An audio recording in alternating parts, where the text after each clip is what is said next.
Welcome back to the Charismatic Voice. Today is my choice for which song I want to react to, but I do choose from songs that you have suggested. Now, I decided to go with an opera aria, partly because I come from an opera background, but partly because this is sung by a singer I have never heard. But she seems like she's totally rocking it.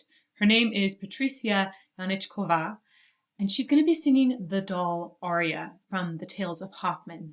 Les oiseaux dans la charmille is the full name of the aria. It's frequently just called the Doll Aria, though. Now, I used to perform this song when I was around 18, 19 years old. There were a few years in there where I just sang lots of French coloratura. And then later, I was in the Tales of Hoffmann with the Opera Theater of St. Louis. And again, I covered two of the main roles with LA Opera just a few years ago. So I'm really familiar with this piece, and I'm really curious what Patricia is going to do with it. Let's get to it.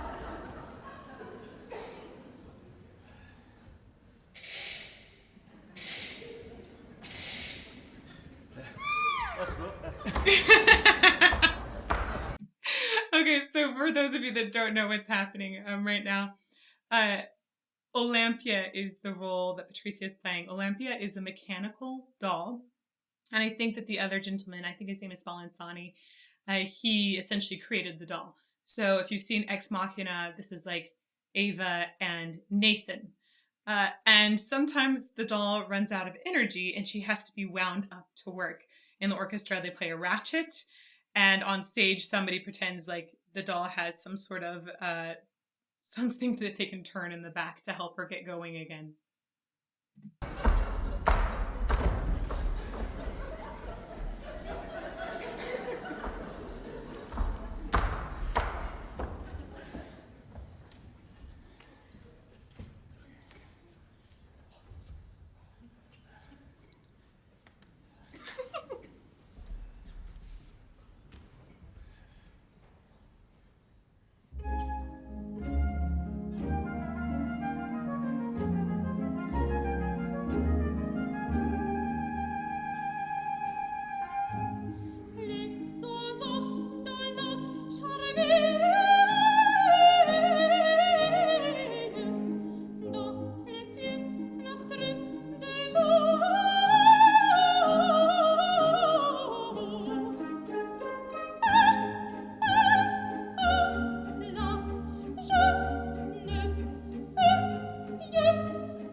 Okay, I'm going to pause right there. So far, I'm hearing a really, really clear tone, good tuning as well. And I think that she's about 17 years old here. I think she might be 18. It's good so far, good technique. I have heard young girls sing this, and I sing it too, and it's really nice for a young coloratura's voice. So honestly, beautiful tone and technique-wise. She's doing a great job. It's nothing that I'm really seeing like, wow, amazing, amazing, amazing. But I have a feeling she's going to wow me a lot more later. So let's keep going.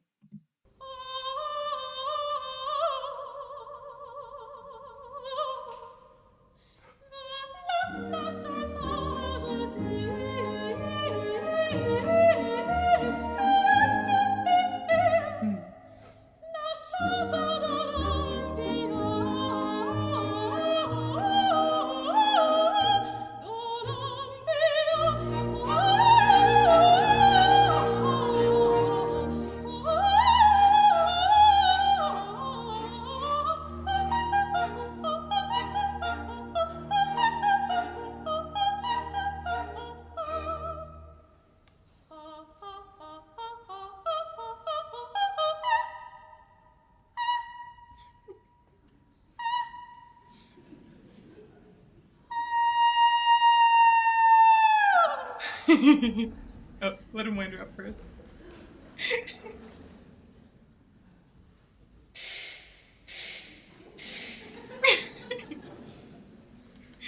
Okay, that was cute. One of the things I am really liking about her is her acting. She's being very, very precise with her movements. And sometimes as the doll, people find that that's liberating to be so rooted into position and being so precise with movements. And other people find that that's actually really restricting and difficult to have their full body underneath them because they feel too tight. It seems like she's happy with it. The staccato section is the most difficult one to be precise at, and she killed it. She was super, super, super precise. So I loved that. Let's keep going.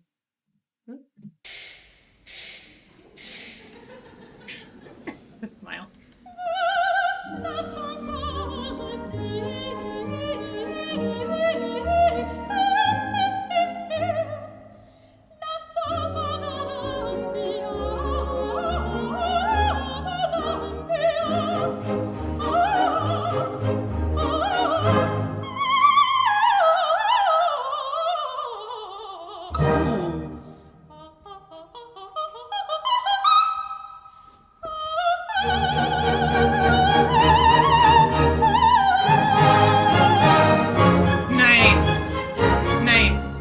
So there's little trills as she's running down. Those are also hard to really get in there. Sometimes I hear voices just kind of shake and pretend that they're there, whereas she really hit them.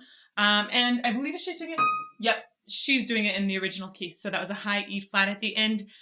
Plus, she had a lot more warmth come into her voice as the song was getting louder. So it's not just that pure color, but you hear the voice that it could really grow into a lot of other things as well. So I'm getting more and more impressed with her as we go on. Now, the final cadenza of this song is famous, and I want to see what she does with it. Let's keep going.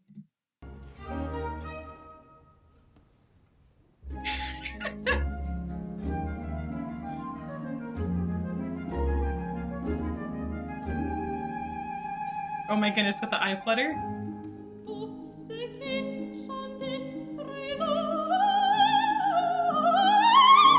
Yes.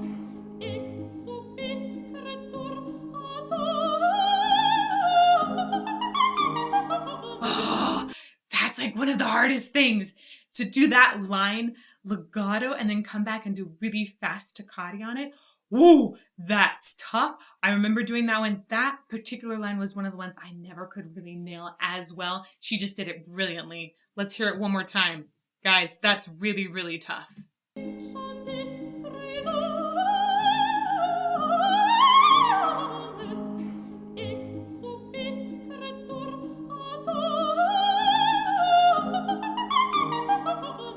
And she did have like a little moment where it felt like the voice popped into a heavier spot when she didn't necessarily want it to, but it was just so clear, and that's so tough to do. Sometimes people will have legato, sometimes they'll have the staccato, but usually not both, and especially those super fast staccato. That is so much coordination right here, and in your stomach, that breath. It's so difficult to do, and I'm really impressed that she did it.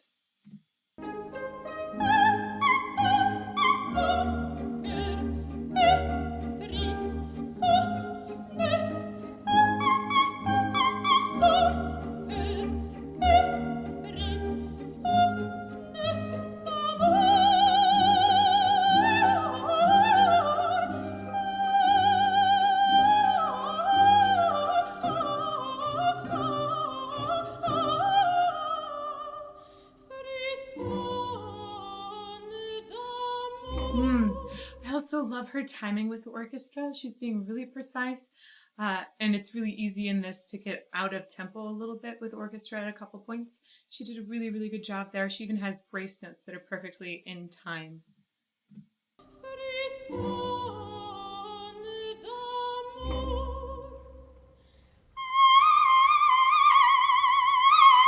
Nice.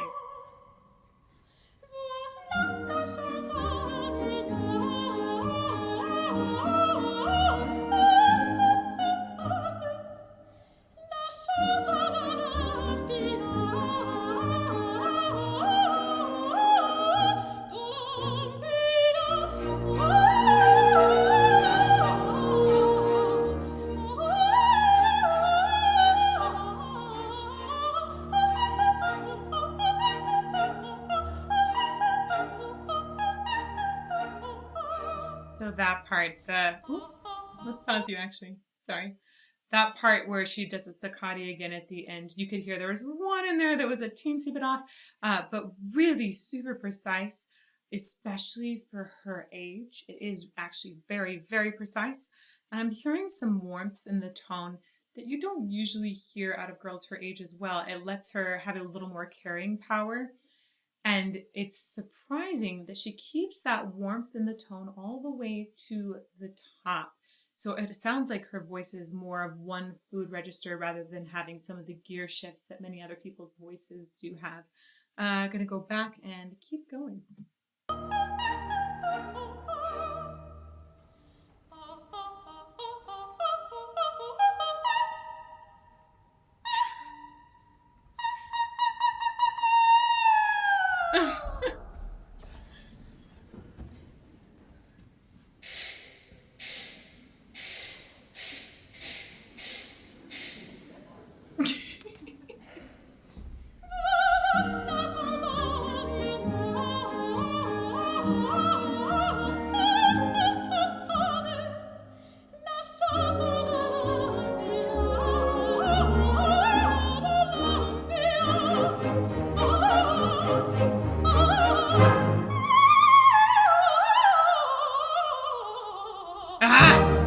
Did you hear that? So precise with those trills.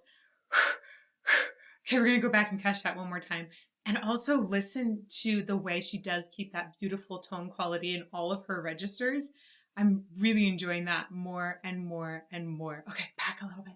Wow.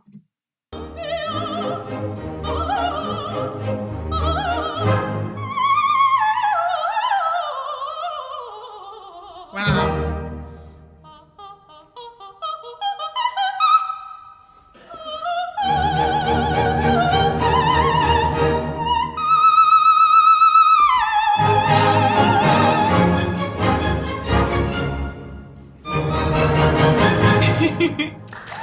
She's just incredibly precise in this.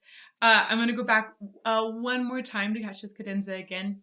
I was hoping that maybe she would go up for the A flat. There is an infamous A flat that some sopranos do, but she's going up to the E flat right now. She's really young to try and do the A flat. I think like Natalie Dessay did it. I think I might have heard Eileen Perez do that one of the nights. I'm not sure. And she doesn't go up to that, but she just has like a really, really solid E flat at the end, which is no joke. It's really, really, really high.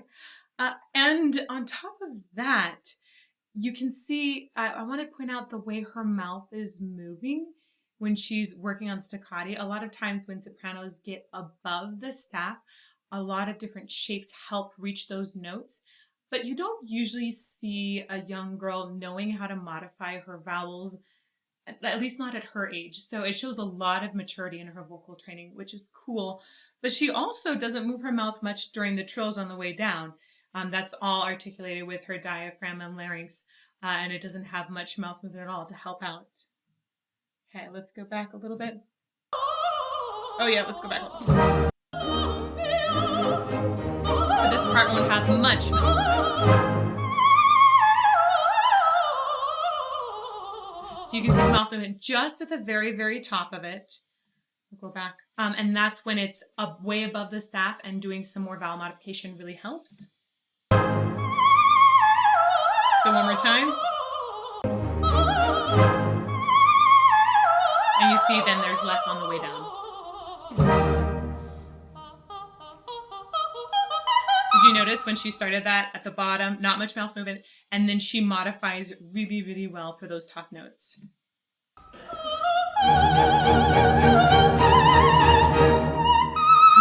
So you have a rounder mouth like ah, and then ah, where you can see her teeth now in the top E flat. That's where you would have a little more showing right here, and before she keeps her round mouth.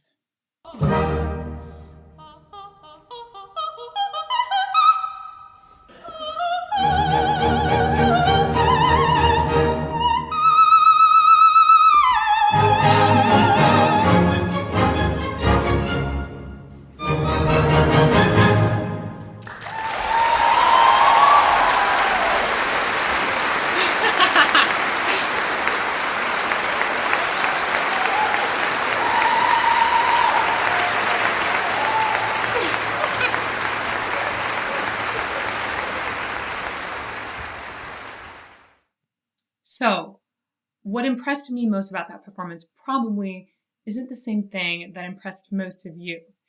The song is a crowd pleaser, and it is actually done fairly often by young coloratura sopranos.